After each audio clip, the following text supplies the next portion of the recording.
when we first got married, we had no kids, no distractions for about 2 hours every morning, reading just what we had at the time, which was just the Tanakh.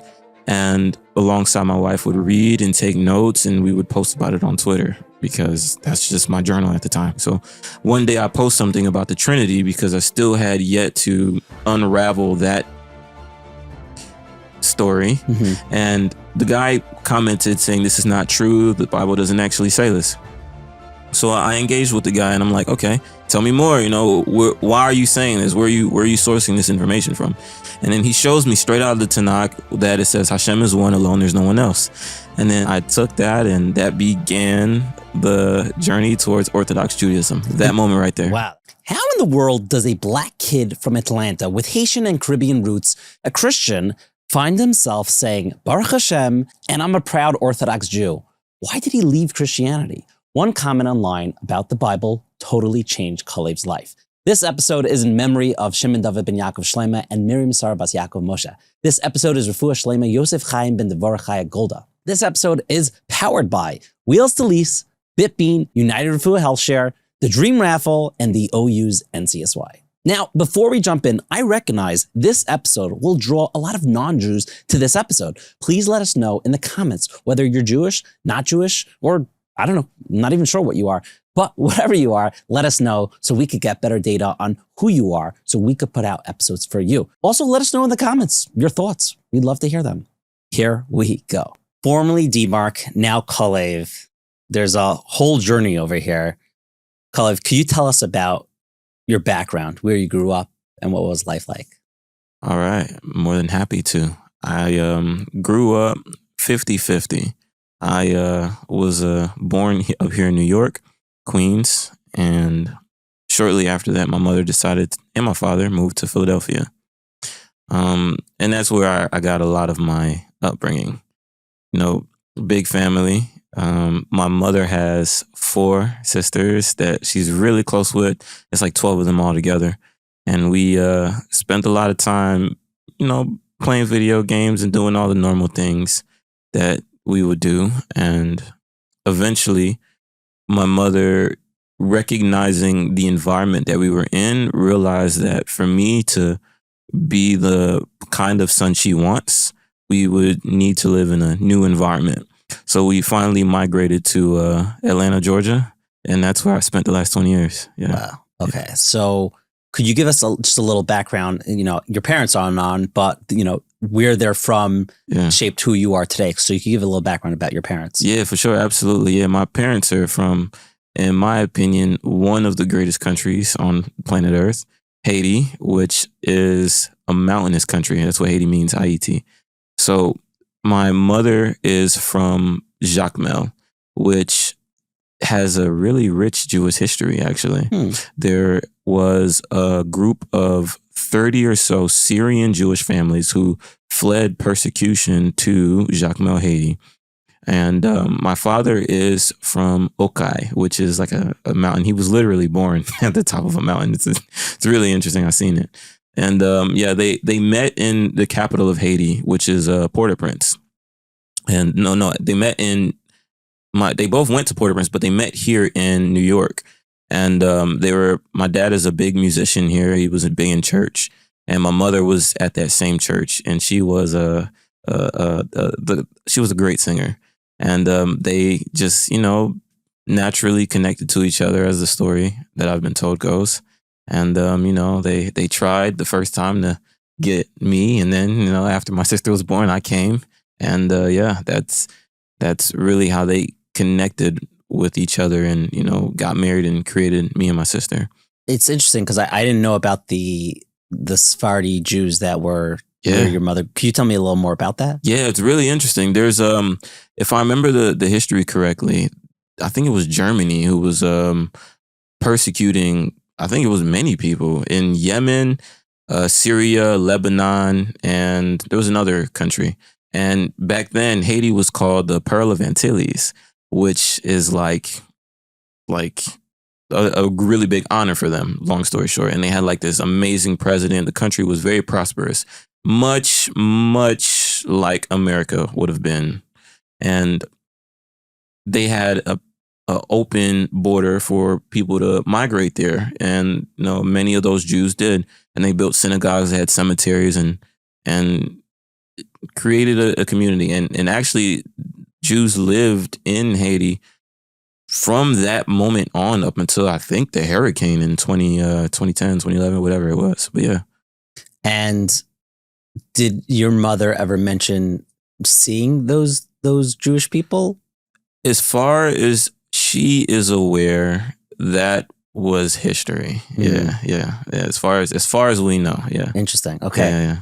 Okay. So you're now an Orthodox Jew living in Atlanta. Yeah. How did you go? Okay, it sounds like you're growing up in a good home with religious parents and Sure. they care about you.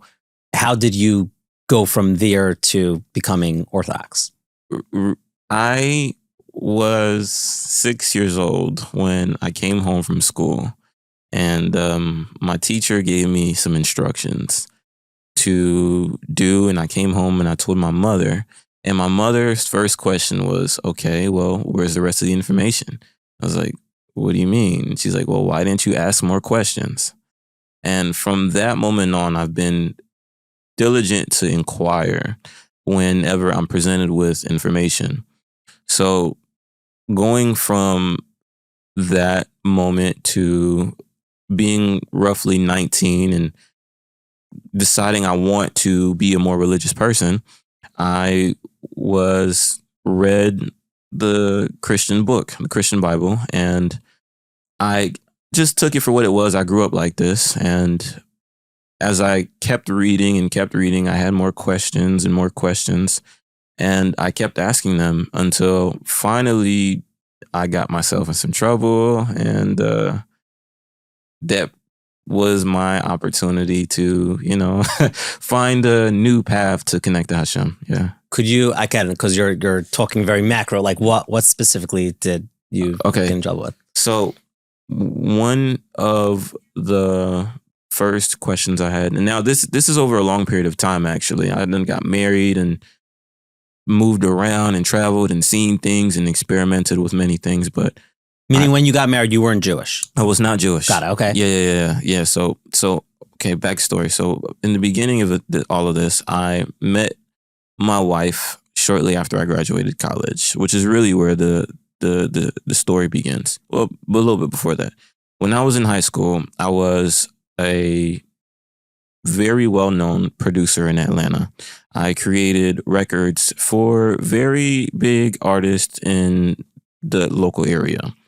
And that gave me the opportunity to be around some very influential rappers and producers in that time. For those who don't know, because I think the average person doesn't know, like Atlanta, when it comes to music, is like it's like huge. Yeah, it's big, especially for hip hop. Right, it's huge. Right. So I was afforded the opportunity to be in these spaces, and considering my parents are Christians who were relatively religious at the time, so I'm in like a night versus the day situation, you know? Sure. So as I'm around engaging in, being amongst my peers at the time, I found myself having some internal struggles with the life I was living versus the upbringing I was given. So after enough of the internal conflict, I found myself looking for God. And I was still involved as a musician at my local church alongside being a producer in Atlanta. So as I was going to the church, I would try to listen and read and inquire. And the more I wanted to connect, because I was facing that internal conflict, the more questions I had, which is really where it all started.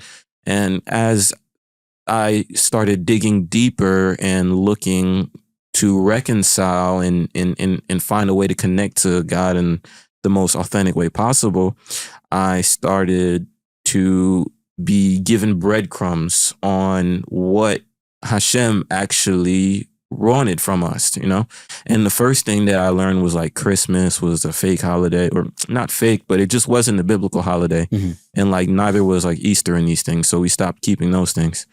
And as that journey progressed, I wanted to get married as a result of, wanting to connect with God because that was important to him.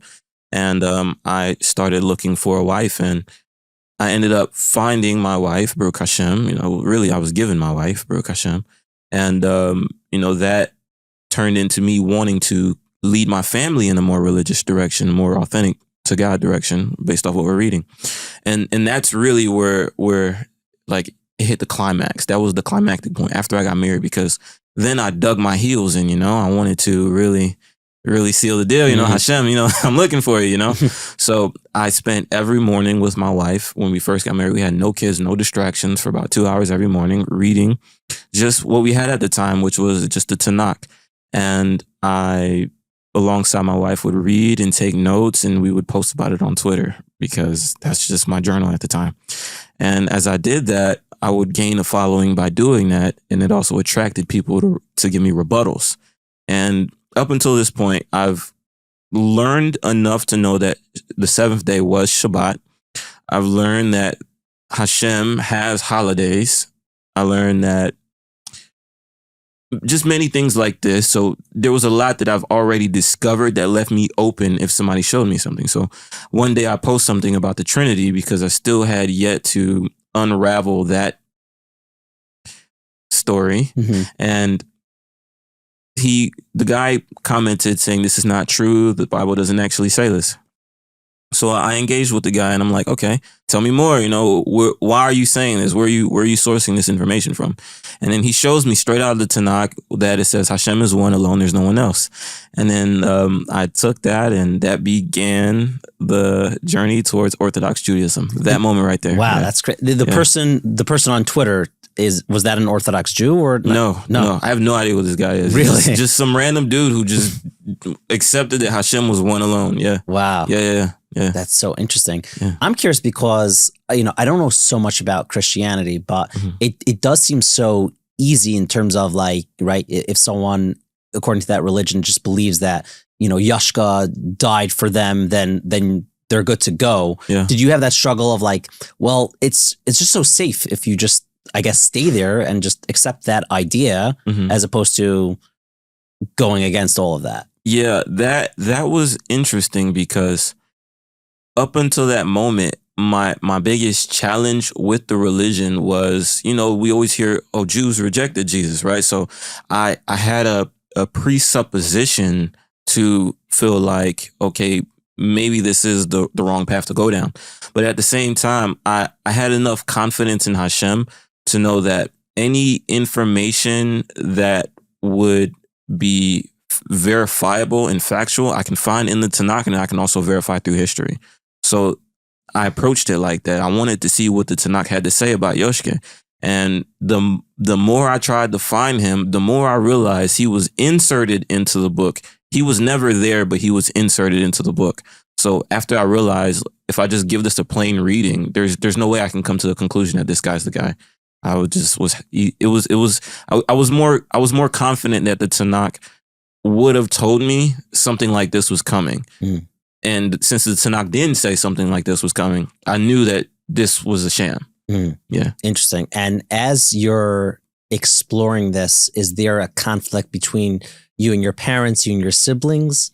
I have such good parents, Baruch Hashem, and my siblings are very, very much siblings. Because like when I'm talking to my mom about this, she's like, okay, whatever, as long as you find God, that's all good. She's super relaxed about it. My dad initially was like the same way. Like, I don't think he really understood, but he was like, okay, yeah, whatever. And my sister's like, you're going to do whatever you want to do anyway. So I was fortunate, like, in to be in a position where there wasn't much pushback from my immediate family, Baruch Hashem. Yeah. And what about your wife? Was she like totally on board with you? You guys on the same page? Were you maybe a little ahead? Were you a little behind her? Yeah, I was a little ahead of her where I would look at the information and I'm telling her about it, and it would make her visibly uncomfortable because we grew up from childhood till now hearing that Yoshke loves us and he's the way and he's the truth and he's the life. And if you don't believe in this system that was created, then you're going to hell. And so as I'm looking through the Tanakh and questioning, what are we being saved from? Why do we need salvation? And asking these questions, she's just hearing me like, whoa, what is this guy going through? Did I marry a crazy guy? Right. But, after enough of me digging and building a lot of confidence from what I was reading, I'd say like, hey, babe, look at this for yourself. Don't take my word for it. Like, sit down. What is a Mashiach according to the Tanakh? Like, what are we being saved from? Where does Hashem even talk about like heaven and hell and all these things? Like, he's talking about the here and now. Like, look at this. And she, on her own volition, when I went to work, would read it. And she made her own decision, Baruch Hashem. Yeah. Now, I want to tell you something amazing. Eli was very interested, my brother, about learning a particular organization which is said to have saved Klal Yisrael tens of millions of dollars. So naturally, Eli, being the curious George that he is, reached out to the organization's CEO and said, is this for real? The answer, after extensive research on our team, is yes.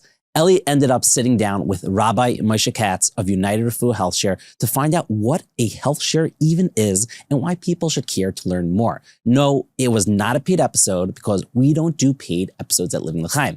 Wildly, that episode across all the Living L'Chaim platforms has resulted in tens of thousands of views and listens, causing the phones at United Refua to ring off the hook and their inboxes to flood in a good way. Props to you all on inquiring more from them. Now, United Refua wants us to keep pushing this message in a commercial, which this is. And I'm doing it right here on Inspiration for the Nation. We're getting paid for this. For many, a Healthshare makes so much sense. You can potentially save tens of thousands of dollars every year when compared to other healthcare options. Keep more in your pocket for simplicity and your family's priorities. And it's totally normal to have questions, which is why I encourage you to listen to the insightful Kosher Money episode where Rabbi Katz answers those very questions. The link to that episode and United Refua's website is in the show notes. And by the way, Kosher Money is hosted by my brother, so please give him chizuk. I know they're not as big as this show, but go ahead and subscribe to Kosher Money. Check out United Refua Healthshare. Now, last thing before we jump back in, and you're going to hear what Calev has to say about Kanye West. Here's the truth most business owners feel, but rarely say out loud. Your business is harder to run than it should be. Not because your team is bad, not because you're doing something wrong. I mean, maybe you are, but because your systems are usually broken. Slow software, disconnected tools, manual work that should be automated. Your staff could get confused, errors creeping in, hours wasted every week just trying to keep things moving. And that stress adds up and it compounds and it costs you money. Bitbean fixes that at the root. They don't sell you the shelf software and wish you luck. Good luck. They study how your business actually runs every time things break down, and they build a system around your operation so everything finally works together. Onboarding, scheduling, billing, inventory, reporting, client experience, front office, back end, how to make more money, where you're losing money, medical practices, nursing homes, law firms, real estate, logistics, retail. If you run a real business with real complexity, they've done this before. The result is less chaos, fewer mistakes, happier staff, and a business that finally feels under control, often with more revenue and lower costs at the same exact time. They offer a free consultation, no pressure, no sales tricks, just clarity on how much smoother your business could run. So go to bitbean.com and see what you are missing. Now back to this week's episode. As you're, growing closer to Judaism, was there a bigger distance between you and the hip hop scene? Yes. Even from, I hit my pinnacle. And right when I hit my pinnacle was when I had the most conflict. Because I'm at a point where millions of people are listening to records that I'm making. And that is a big accomplishment. And with that accomplishment comes the conflict of my parents raised me a certain way, and I'm going against many of my core values. So to resolve those conflicts, I really created a lot of space between me and music and many family members and many friends that I had at that time too. Yeah, I created a lot of space for sure. Where did you find the strength to do that? Because it was probably so much. It's so easy just to go like there's success here in the hip hop scene, and yes, of course it's conflicting with core values, but at the same time, it could be like your future. Yeah, I mean, I have to say Hashem gave me that strength because hindsight being 2020, like it was definitely all based on like just what I was reading. And that was the only reason why I made those decisions. Like if I'm 100% confident, given those circumstances, what pulled me out of that was just having the confidence that this has to be true. I was brought up to believe that this is true. It has to be true. And I just kind of ran with it. Wow. Yeah. And when did you guys officially decide that Orthodox Judaism was the path for you? Okay, that was an accident. We asked so many questions. Like, okay, picking up the story where the young man showed me out the Tanakh that Hashem is only one. That created a probably 9-month discussion with my pastor at the time, where I was pretty much put in the hot seat. I had to defend my beliefs, and as I was defending my position, I dug deeper to see what was inside the book. And the more the pastor pushed the church's position, the more conflicts it created with what I was reading in the Tanakh. So much so that they eventually decided it was better for me not to be a part of the church anymore, Mm-hmm. you know, which was honestly a blessing in disguise. Because we were living in Augusta at the time. I'm from Atlanta. My wife's from Savannah. We were traveling around, and the only reason we stayed in Augusta was because I had a job out there, and I had a church family out there, so I felt comfortable being out there. And once that relationship ended, all we really had was a job out there. So I was kind of forced to find a new, for lack of a better term, like a new religious community. Mm-hmm.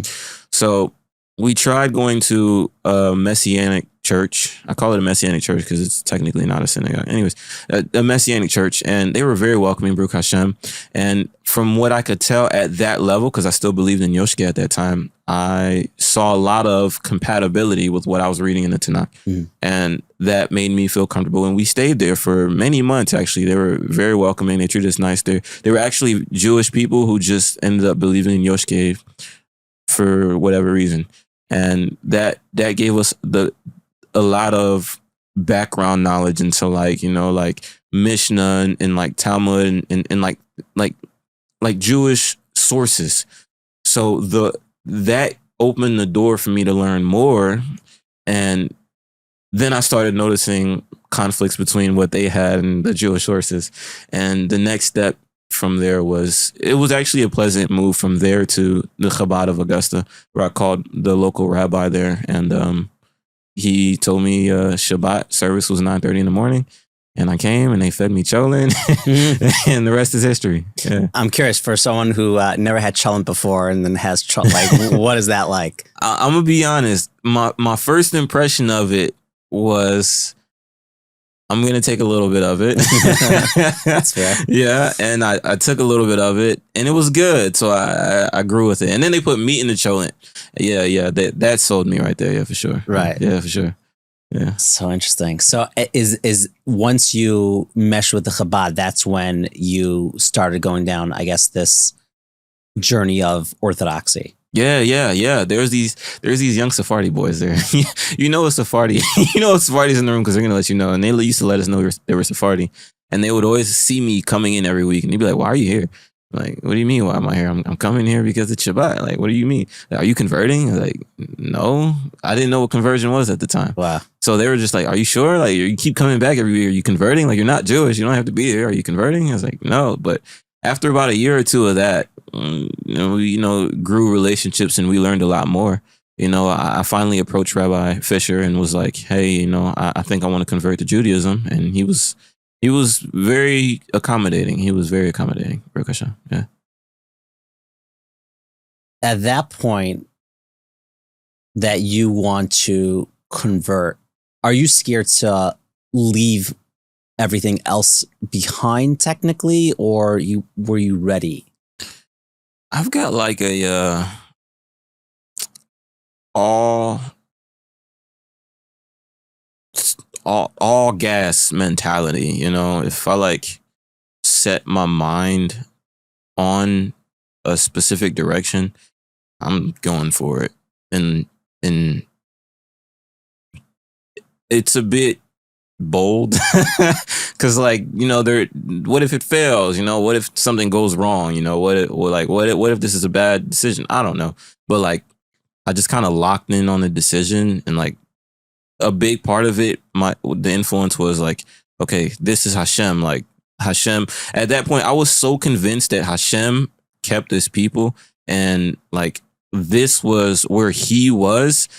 I was on go. Like I'm here. If Hashem's there, I'm there. It was definitely very, very, very all gas, no brakes. Yeah. I'm curious because as a Jewish person and sadly seeing the rise in anti-Semitism, I'm curious from your perspective because now you entered a fold where there's clear anti-Semitism in the world, but also I'm curious because there's not that many black guests that we've had. I'm curious about your relationship with like racism and then also with anti-Semitism and how it compares, if it does. It's a bit of it's like doing a cha-cha slide, honestly, because like I've got black people who see me with my yarmulke and they have Black Hebrew Israelite beliefs. So where if I was just wearing a Philadelphia cap, it'd be a more friendly interaction. Now they see my yarmulke. Oh, you're Jewish? Those ain't the real Jews, and it's antagonistic. And fortunately for me, I create space between people like that, so it only can get so far. But it is a consistent thing where specifically the other black people who are Black Hebrew Israelites have an antagonistic approach with me. Now, as far as any other anti-Semitic person, they might make comments, which is honestly, they make comments, and I just keep a healthy distance, because it's like a lot of stuff happens at work. A lot of stuff happens when I'm walking about on the street, and I stick out like a sore thumb because I'm like this 5'10" black dude with a yarmulke on my head, right? Like they're gonna notice me. Right. So fortunately for me, a lot more people express fascination by my presentation. They want to know, wow, there's black Jews. I've never seen black Jews like this before. And some people will be like, okay, how can I do this? And that, which is appreciated. And actually 2 weeks ago, and I'm so conscious that, either they're really anti-Semitic or they're antagonistic, or they might be friendly if I'm lucky. So another guy, he sees me and he looks at my yarmulke and he's like, are you Jewish? And I'm like, it depends on who's asking. So he's like, no, I'm from Ghana. In Ghana, there's many black Jews. Are you Jewish? I was like, Brooke, he's friendly. Right. Yeah. That's so interesting. And when you guys officially converted, did you have kids yet or not yet? We just had one. We had we had both. We had 2 kids. We had my son and my daughter. And we had my baby boy. He was born right after I got kicked out of church. No, right before I got kicked out of church. He was born and then we got kicked out. And then my daughter was born a year later. Yeah. Could you tell me about the Frum community in Atlanta? It's so warm. Like there's a lot of people. My rabbi in Augusta, Rabbi Fisher, connected me with a local Chabad rabbi named Rabbi Yale in Atlanta. And so when I finally moved there, the community really embraced me because Baruch Hashem, Rabbi Fisher had made the connection for me. So there's many people who've invited me to their homes and made me feel so welcome, made my family feel so welcome. My kids have friends. My wife has friends. I have friends. It's a big, warm community. There's many Torah scholars there that I get to learn with. And, it's really charming. It's a really charming place. Like, it's a really charming place. Yeah. So you're Sephardi, right? Yeah. I took on the Sephardi minhag. So why the Sephardi? Is it because you mentioned before that there were others like Sephardim in the shul when you first started, or is it because your mother's background and the connection there? All of the above, actually. So first those boys, I'm gonna leave them unnamed. I don't want to put them on blast like that, but they were very influential because before I knew anything about anything, they're like, "Oh, you're converting. You should become Sephardi." That was from the get go. But the Beit Din. Okay, so when a person decides they want to go through conversion, they have to go through a Beit Din, 3 rabbis, and the Beit Din, one of the requirements was that I should have a chavruta, a person to learn with. And this chavruta is actually an older Ashkenazi gentleman that I've learned with probably a year and a half, going on 2 years now. And one of the things he said that really stuck with me is like, you should become Sephardi because, the culture is probably going to be more similar to what you grew up with. And that was the second big influence. And the third influence actually was I had a buddy. I'm gonna leave him unnamed. I don't want to put him on blast like that. But his words to me were effectively, "You're never truly gonna be Sephardi. You're never truly gonna be Ashkenazi. You're never truly gonna be anything. You're gonna be Haitian.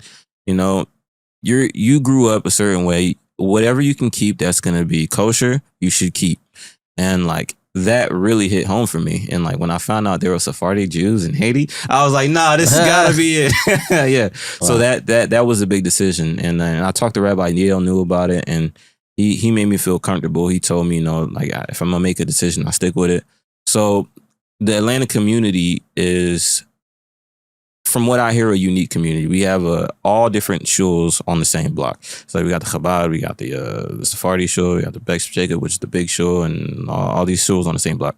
So it's like a hop, skip, and a jump away from the Chabad to go to the Sephardi shul. So I finally went there, and I talked to the local rabbi there, who's a big posek actually.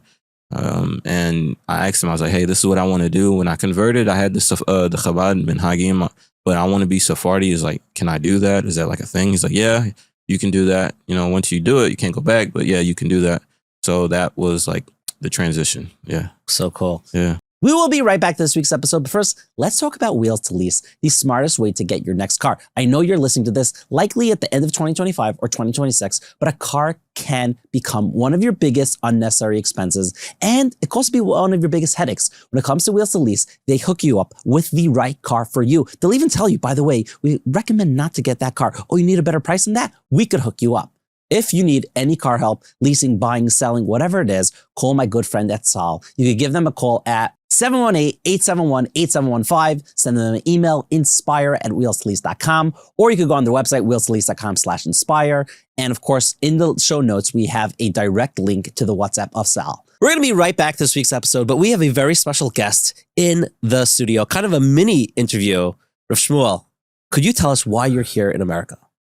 I'm here in America, first of all, to see my daughter and son-in-law and 2 very cute grandkids. Okay, beautiful. Let's put the record straight. Sure. That's why I got. However, if I'm already here, I am working on this dream raffle. Because we're saying off camera, I think it's the best giveaway raffle, period. It is. You show me a raffle that's giving a $1.2 million fully furnished, brand new apartment in the heart of Yerushalayim for a ticket of $200. And if you use code INSPIRE, $190, because you can save $10. Guys, please use it. In any case, we're really pushing the raffle. Baruch Hashem, it's amazing. And people are joining. We had a bonus raffle. We're having another one right now. And someone from France, a woman who never bought before. When I spoke to her, she speaks Hebrew. I don't speak any French, but we both, in Hebrew.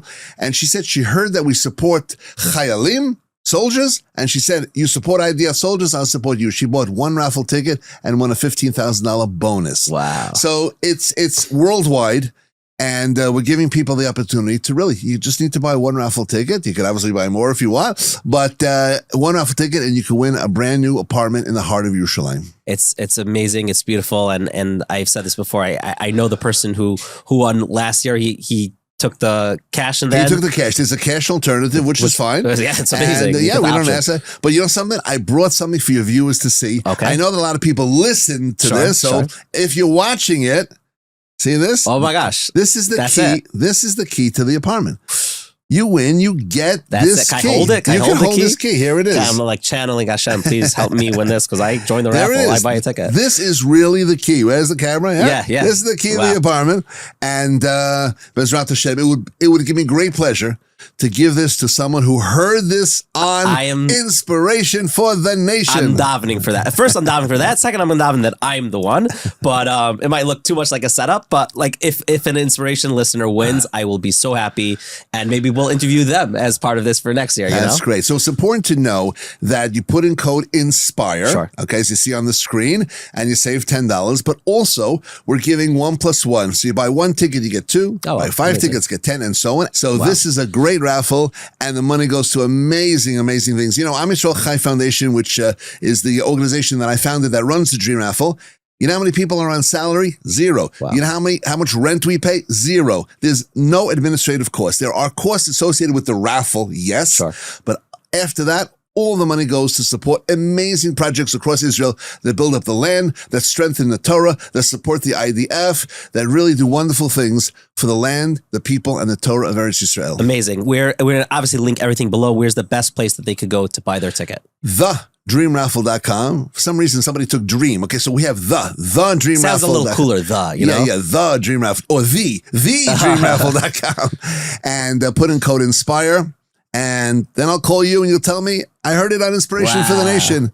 Here's the key. Amazing. Now, many people know that NCSY as the organization that inspires tens of thousands of teens every year. I mean, they've been doing it for years, way before Inspiration for the Nation existed. But there's a part of the story that is less known and may be the most powerful of all. Across the country, Jewish teens in public schools are taking their very first steps toward a Torah life through NCSY and JSU. For many, these programs spark a journey they never expected. And as they grow more and more, they are choosing to spend a year learning in a yeshiva or seminary in Eretz Yisrael, a year that gives them clarity, strength, confidence, and a deep connection to Torah and Klal Yisrael. But for so many of these teens, the only barrier is financial. A year of Torah learning in Eretz Yisrael can transform a neshama. I know it did that for me, but only if the teen has the ability to get there. NCSY is working to build a dedicated scholarship fund to help these public school teens take that next step. If you'd like to learn more or explore how you can help open this door for a Jewish teen, please visit ncsy.org/GIF. Visit ncsy.org/GIF. You can literally change someone's life for better forever. Now back to this week's episode. I'm curious, is there any foods that you used to have? Maybe it's a Haitian food or something that's not kosher, so you can't have it anymore that you look back that you miss? Oh, nah. Anything that we had that was good, we can make kosher. Oh, man. Yeah. Yeah, there's so many delicious Haitian foods to share with you. Man, you know, I would love for you to try, and I'm gonna list them out. You know, maybe there's some Haitian Jews here in New York that can help out with this. I would love for you to try legume. Legume is like it's like a eggplant, carrots, and like cabbage and spinach, and it's like cooked together, sautéed with beef, and it's served over a plate of white rice and Nice. and ground up bean sauce. It's di collé avec sauce pois, and it's like di blanc, like white rice. It's so good. Like, it's so good. Like, once you take it, I've had many friends growing up in Atlanta before we became Jewish, right? Because we made music, my house would have like 20, 30, 40 people inside of it. Right? You know, we're in the studio making music. So my mom would cook food and everybody would get a plate. And they're like, yo, this is so good. The food was so good. They would come back when I'm not there just to ask for a plate of food because it was just that much flavor. It's a unique flavor that people don't get often. Yeah, it's so cool. Yeah, delicious. If I'm ever in Atlanta, I hope you and your wife can make that. Yeah, you definitely come over for Shabbat dinner. Like, do you serve kibbeh or do you serve that? Do you do both? Like kibbeh? One more time. Like kibbeh, it's like a Sephardi food? I don't know. No, I don't know many Sephardi food. No. I know Asian food. Yeah, got it. Yeah. Fascinating. Yeah. Very fascinating. I'm curious, out of the 613 mitzvahs, there's a lot, and I'm sure you like and love so many of them. Yeah. Is there one mitzvah that stands out a little more than the rest? Easily, love your neighbor as yourself, because, you know, we judge ourselves favorably, and it takes active effort to judge your neighbor favorably. And it's something that can be done at every interaction. I think it's the most frequent mitzvah we can do, in my opinion. So that's my favorite one. I connect with it because it's just so I think it's a big challenge. I think it's the biggest challenge. It's the hardest mitzvah to do, in my opinion. Because like, okay, fine, this guy had an attitude. Now I'm gonna judge him in an unfavorable manner and like have an issue with him about it, right? Or if I take the just the extra 2 seconds to look for a possible way to still judge this guy favorably. Like, it's hard. It's really difficult to do. So I connect with that. I like hard things. So I personally am attracted to that one because I think it's the most difficult. Yeah. Yeah. That's a good point. Yeah. So your Hebrew name is Calev. Calev, yeah. So what? I mean, there's a lot of names, but why Calev? Why do you go with Calev? So Baruch Hashem, my wife and I were really looking for the right names, and we deliberated over what names we were going to have for months on end. And we just really had so many names to pick from that choosing them felt like a task. And finally we were like, it'd be so convenient if somebody could give us a name. Like, when we're born, somebody just gives us a name and I have to pick. And I actually came across a Chabad article, maybe. I think it was a Chabad article that said the Arizal says parents have a certain Ruach HaKodesh for giving their child a name. Sure. And I was like, oh, that seems easy. Why don't I just call my dad and give him the exact parameters for what name? Cool. But within these parameters, give me a name. So he was actually visiting from Haiti at that time. He was with us. And I'm like, Dad, hey, if you were to give me a name from just the Old Testament, that's it, what name would you give me? And he didn't even think about it. He was like, Caleb. I was like, okay. There you go. So my wife ended up doing the same thing. She was inspired by my audacity to ask my father and the favorable answer he gave me. And she asked her mom, and her mom didn't even bat a second. Her mom was just like, oh, Chana.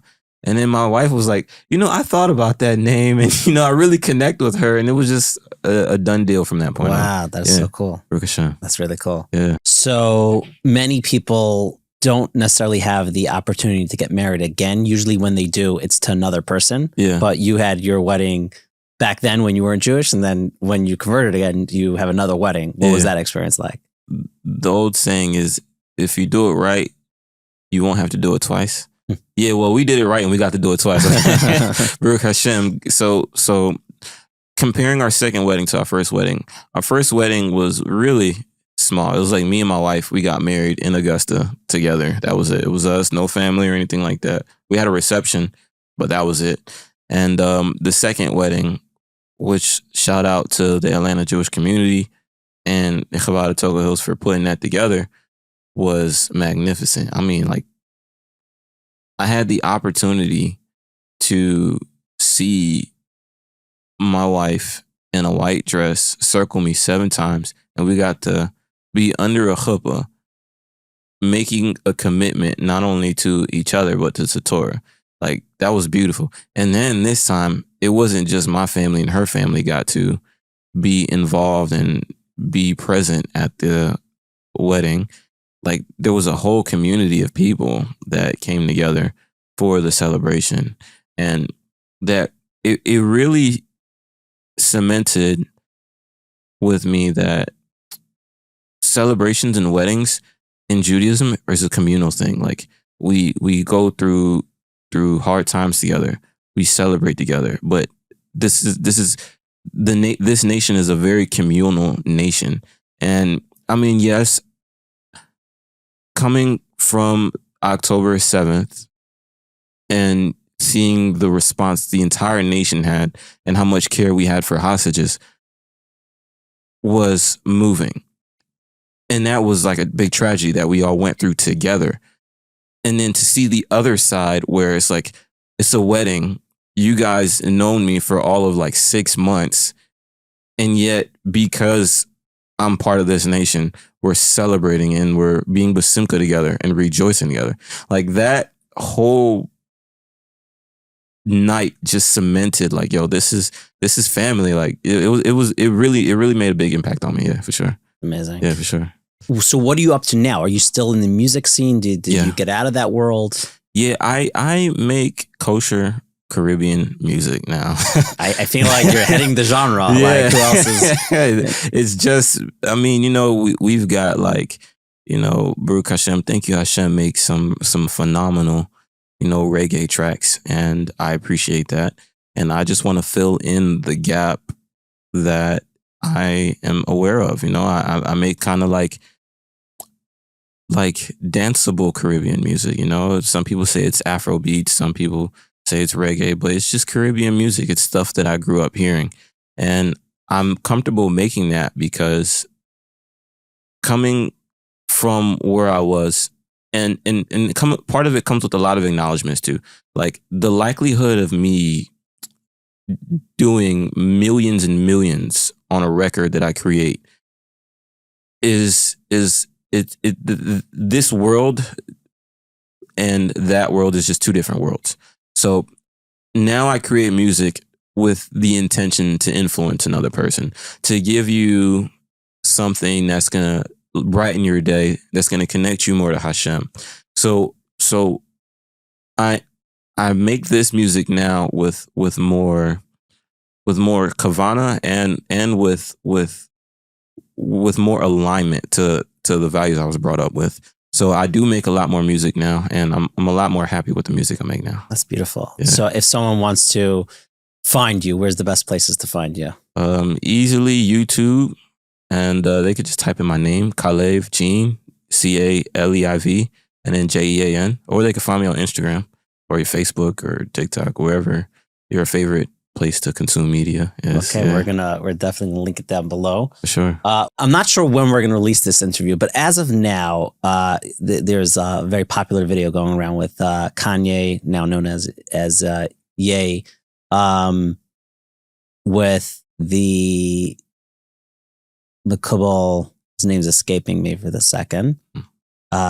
What's your feelings about Kanye? Because one end he's being super anti-Semitic, and now he's, I guess, maybe on his path to tshuva, but then he also has like songs saying like Heil Hitler. Like it's right. It's all over the place. Yeah. What do you feel about him? I feel like, being somebody who's seen Kanye and listened to a lot of his music growing up, I have a lot of respect for his musical decisions. However, the man himself and his actions, I think he might be very passionate about repenting and coming to the Jewish people. And that is an amazing thing. However, in my opinion, the most profound impact he can have is to use his platform as a advocate if he really wants to create a clean slate with the Jewish people. Yeah. You're saying he should put out like I mean, pro-Jewish music as opposed to anti-Jews. At this point, like if you got one record saying "How Hear You," you got to have like 6 saying something good. You know what I'm saying?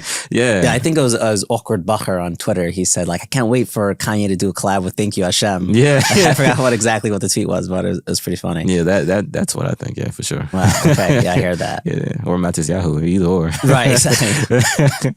Let's end off with this. What advice would you have for someone who's they're struggling to have that clear connection that you, Baruch Hashem, have now with Hashem, and they want it? What advice would you give them?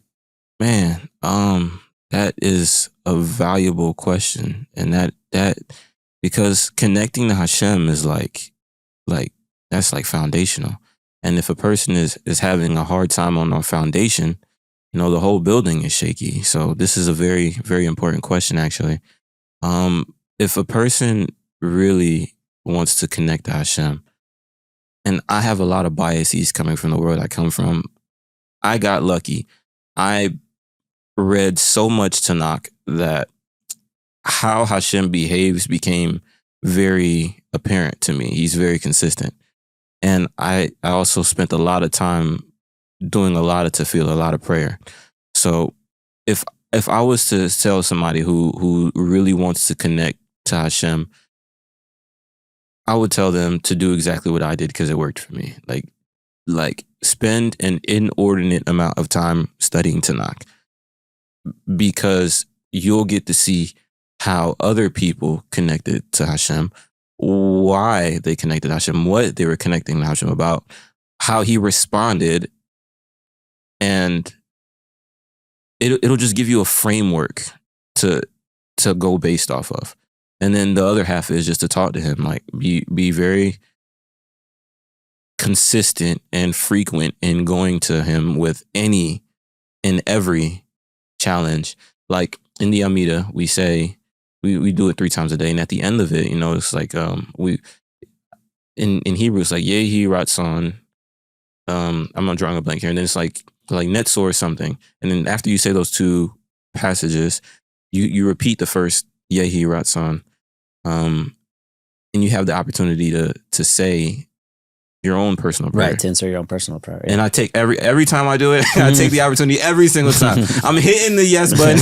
I'm hitting it every single time. And that really helps to connect to him, because just as much as like I talk to my wife and my friends, I want to be talking to Hashem too. And I also want to be very familiar. Like I learned halakha. Yes, I learned Gemara. Yes, I learned these things. But I also think there is a certain effect that the words the prophets wrote has on a person's neshama that will help them solidify that foundation and connect to Hashem. Wow. Calev, thank you so much for doing this. Yeah, Baruch Hashem. Calev is the man. Definitely go to check out his socials, link down below. And if you made it to the deep end, let us know with the word legend. And before I get to my conclusion, thanks again to To Lease, Bitbean, United Refua Healthshare, the Dream Raffle, and the OU's NCSY, literally changing lives. I want to talk about courage, real courage, the kind that costs you something, okay? Calev's story is not about switching labels or changing externals. It's about having the honesty to ask hard questions and the bravery to follow the truth even when it is uncomfortable. And Calev grew up in Atlanta surrounded by Christianity, and that world was familiar. Walking away from it meant risking relationships, expectations, and the identity he was handed at birth. But most people never do that. Not because they don't have questions, but because the price feels way too high. And then something small happened. One comment on Twitter or X. A few words written by someone who probably had no idea who would read them or where they would land, but Calev saw it and something clicked. The comment sent him down a path of learning, questioning, and searching that ended up changing his entire life for the better. And that's the power of speech. Words are never just words. A sentence can close a door and it could open an entire world. As Calev learned more, he encountered Torah and didn't just admire it, he fell in love with it. With its depth, its honesty, and demands, Torah didn't promise comfort, it promised truth. And Calev chose truth. That choice took courage, quiet courage, the kind that no one applauds at the beginning, the kind where you walk alone for a while. But listen to what he gained. He gained a community that didn't just welcome him, but embraced him. He gained a bigger family than he ever could have imagined. And most importantly, he gained a deep and personal connection with Hashem. Calev's story reminds us of 2 things. First, that the hardest decisions often lead to the most alive version of ourselves. And second, that you never know how far your words can travel. One comment changed a life, one voice sparked a journey, and that is the power of speech, and that is the courage of Calev. And remember, inspiration is everywhere. L'chaim. Living L'chaim.